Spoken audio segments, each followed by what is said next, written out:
Όταν είστε στη Βουδαπέστη, εκτός που τα τουριστικά, κάτω στην πόλη και το main mall, να έρθετε και εδώ μέσα στο Αλί.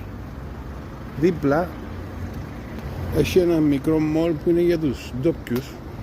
Είναι να βάλω location κάτω στα σχόλια, γιατί αξίζει τον κόπο άμα θέλετε να δείτε την άλλη πλευρά της Βουδαπέστης που είναι για τους τουρίστες.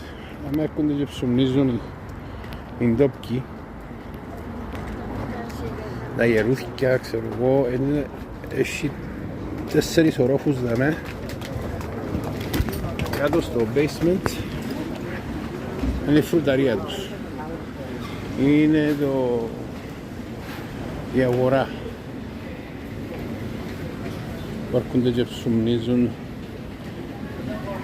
φρούτα, vegetables. Έχει στον πρώτον ορόφο πάλι έχει φθαχτέμπορους, κάτω έχει παντοπουλίο και στον τρίτον είναι food court. Το food court είναι μαγειρικά, είναι 4-5 μαγειρικά, ένα δίπλα από το άλλο. Ελιές καλαβάτα ρε παιδιά, στην Βουδαπέστη. Τώρα να δείτε τον άλλον ορόφο, είναι καφενές.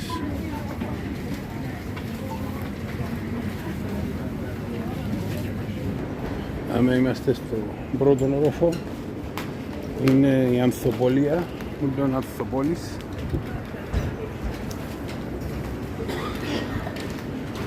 Και μετά να πάμε τώρα πάνω στον επόμενο όροφο, είναι τα φθαρτά, τυρκά και οι ψαροπόλιες. Τώρα μπορεί να μου πείτε, δεν μας κόφτει εντονάκι τους φθαρτέμπορους. Είναι κάτι ενδιαφέρον που είναι για τους τουρίστες, ρε παιδιά. Αλλά ο λόγος που είμαστε εδώ είναι για να πάμε στον επόμενο όροφο πάνω, που να δείτε τα μαγειρικά, να φάτε original, που είναι το ουγγαρέζικα μαγειρευτά του σπιτιού.